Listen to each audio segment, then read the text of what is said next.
घर का बंटवारा। अरे विनोद, तूने हलवाई को सारा सामान तो दे दिया है ना? अक्षय की शादी में कोई कमी नहीं रहनी चाहिए। आखिर सबसे छोटा भाई है तुम सबका। हाँ माँ, आप चिंता मत करो, मैं पूरा ध्यान रखूंगा। मंगल बेटा, तूने तो कहा था कि फूल का ऑर्डर दे दिया है, यहाँ तो फूल पहुँचे ही नहीं। अब क्या बहू की विदाई के बाद फूल आएंगे? माँ, मैंने अभी बात की है फूल वाले से, वो रास्ते में ही है। आप किशोर भैया से क्यों नहीं कहती कुछ करने को? किशोर पहले ही मेरे बताए काम कर रहा है। पास के सभी रिश्तेदारों और मोहल्ले वालों को कार्ड वही तो देकर आया था। रिसेप्शन के लिए हॉल भी उसी ने बुक किया था। टेंट कुर्सी वालों को भी तो वही देख रहा है। पर कई मोहल्ले वाले तो हमारे भरे पूरे परिवार से जलते भी है, उन्हें बुलाने की क्या जरूरत थी? बेटा, शादी ब्याह में तो बुलाना ही पड़ता है, नहीं तो लोग क्या कहेंगे। दादी दादी देखो ना, हलवाई अंकल हमें लड्डू नहीं दे रहे, आप इनको डांटो ना। अरे चैन सुख दे देना बच्चों को लड्डू, क्यों तंग कर रहा है इन्हें? बीबी जी, मैं कहाँ मना कर रहा हूँ, लेकिन लड्डू बनते ही ये बच्चे उठा उठा कर खा लेते हैं। अरे मैं तो इन्हें थाल में रख के परोस भी नहीं पा रहा। भागो, अब कोल्ड ड्रिंक पीने चलते हैं। भागो भागो, अब कोल्ड ड्रिंक पीने चलते हैं। जैसे कि आप देख रहे हैं, आज इस घर के सबसे छोटे बेटे अक्षय की शादी है। घर में बहुत चहल पहल है। कुलभूषण की बीवी कमला को फुर्सत ही नहीं है कामों से, लेकिन कुलभूषण और घर के बाकी लोग कहाँ हैं? आइए देखते हैं। अजी, आप यहाँ आराम से बैठकर गाने सुन रहे हो और घर में अभी तक इतने काम बचे हैं करने को। अरे भाई, मेरे सबसे छोटे बेटे की शादी है, इसके बाद तो मैं अब चिंता मुक्त हो ही जाऊंगा। और फिर घर में तुम हो, बेटे बहुएं हैं, तुम लोगों के होते हुए मैं क्यों काम करूं? मैं तो शान से बेटे की शादी में जाऊंगा तैयार होकर। अरे ठीक है, अब आप आराम ही कीजिए। एक बार अभिषेक की बीवी आ जाए, फिर मैं भी आराम करूंगी और मेरी चारों बहुएं पूरे घर की जिम्मेदारियां संभाल लेगी। इतना कहकर कमला वापस अपने काम में लग जाती है। बेटा भी, तू अब तक तैयार नहीं हुआ? किससे बात कर रहा है फोन पर? तैयार कैसे हूँ? सैलून जाने से तो आपने मना किया है, क्योंकि मुझे हल्दी लग चुकी है। भाभीयों को देखो, सुबह से पार्लर में है। अक्षय की शादी हो जाती है और नंदिता बहू बनकर घर आ जाती है, लेकिन इस घर की खुशियों को मानो किसी की नजर लग गई थी।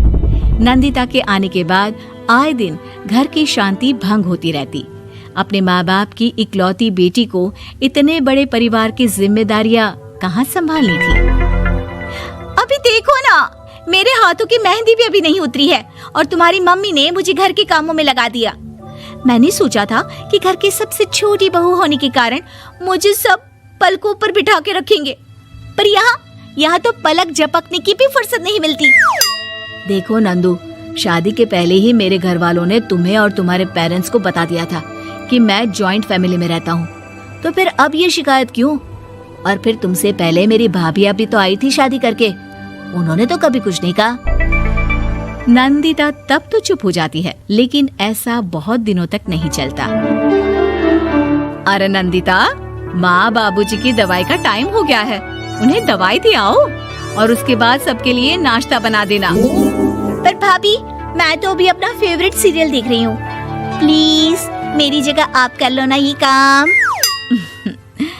ठीक है, मैं तेरी जगह माँ बाबूजी को दवाई दे आती हूँ और नाश्ता बना लेती हूँ। तू मेरी जगह पूरे घर की डस्टिंग करके 5 बच्चों को स्कूल के लिए तैयार करके भेज देना और दोपहर का खाना बनाने के बाद कपड़े धोकर सुखा देना। उसके बाद हम दोनों मिलकर बाजार जाकर सब्जी ले आएंगे, फिर डिनर की तैयारी कर लेंगे और उसके बाद बस भाभी, मैं माँ बाबूजी को दवाई देकर सबके लिए नाश्ता बना देती हूँ। हे भगवान, ये कहाँ लाकर फंसा दिया मुझे। मेरे घर में तो गिनती की 8 रोटियां और 2 सब्जी बनती थी और नाश्ता निपट जाता था, यहाँ तो रोटियों का ढेर और सब्जियाँ बड़े बड़े पतीलों में बनानी पड़ती है। नाश्ता बनते बनते लंच का टाइम हो जाता है और लंच बनते बनते डिनर का। अभी मुझ में तुम्हारे पूरे परिवार का नखरा उठाने की और ताकत नहीं बची। मैं ऐसे नहीं रह सकती। अरे तो क्या चाहती हो तुम? मुझे अलग रहना है बस। तो ठीक है, हम कल ही शिफ्ट हो जाएंगे किराए के घर में। इतना बड़ा घर होते हुए हम किराए पे क्यों रहेंगे? ना जी ना, घर में ही दीवार खड़ी करो अपने हिस्से के आगे। घर के साथ साथ घर की खुशियों में भी दीवार खींच जाती है। ऐसे ही कई महीने बीत जाते हैं और नंदिता माँ बन जाती है। बच्चे के आने से अभिषेक के कंधों पर खर्चों का बोझ आ पड़ता है। अभिषेक का बोझ कम करने के लिए नंदिता भी पार्ट टाइम जॉब कर लेती है, लेकिन इससे उसके सर पर नौकरी, घर और बच्चे की जिम्मेदारी बढ़ जाती है। नंदिता, ये क्या है? तुमने घर भी ठीक से साफ नहीं किया, ना ही मेरे कपड़े धुले हैं। चिंटू के बाल भी कटवाने जाना था, देखो उसके बाल कितने बढ़ गए हैं। अरे करती क्या हो पूरा दिन तुम? मैं करती क्या हूँ? तुम्हारा नाश्ता और लंच बनाने के बाद चिंटू को डे केयर सेंटर पर छोड़ कर आती हूँ, फिर खुद ऑफिस जाती हूँ। पूरा दिन काम करके आने के बाद बिना आराम किए बाजार से सब्जियाँ लेकर आती हूँ, घर आकर खाना बनाती हूँ, चिंटू को देखती हूँ और क्या करूँ मैं? तो किसने कहा था अपने सर पर इतने काम लेने को? मत जाओ ऑफिस। ऑफिस जाए बिना घर के खर्चे कहाँ से पूरे होंगे? चिंटू की डे केयर का खर्च, उसके लिए बेबी फूड का खर्च, प्रेस वाले का खर्च, ये सब तुम्हारी सैलरी से होता नहीं है। अगर परिवार से अलग नहीं होती तो इतनी मुसीबतें नहीं उठानी पड़ती तुम्हें परिवार के साथ मिलकर काम करने में दिक्कत थी, लेकिन काम तो अब भी बहुत है तुम्हारे सर पर। चिंटू को भी डे केयर भेजने की जरूरत नहीं पड़ती। उसको गोद में खिलाने के लिए दादा दादी और घर के सभी बड़े होते। उसके साथ खेलने के लिए उसके भाई बहन भी होते। मेरे तीनों बड़े भाइयों के बच्चे भी बड़े हुए हैं, लेकिन बिना महंगा बेबी फूड खाए, क्योंकि मेरी माँ और भाभियाँ बहुत अच्छे से जानती है कि बच्चे को क्या खिलाना चाहिए।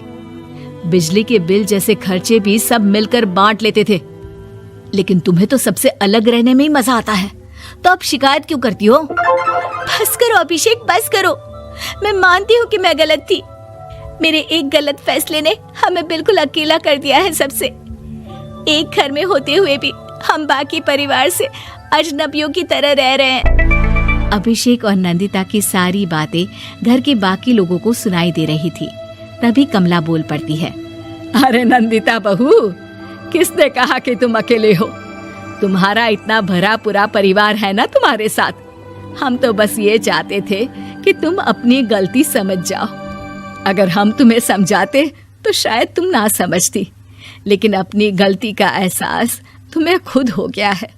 तो अब तुम समझ चुकी हो परिवार में एक साथ रहने का मोल क्या होता है। मम्मी जी, मुझे माफ कर दीजिए, अब ऐसा दोबारा कभी नहीं होगा।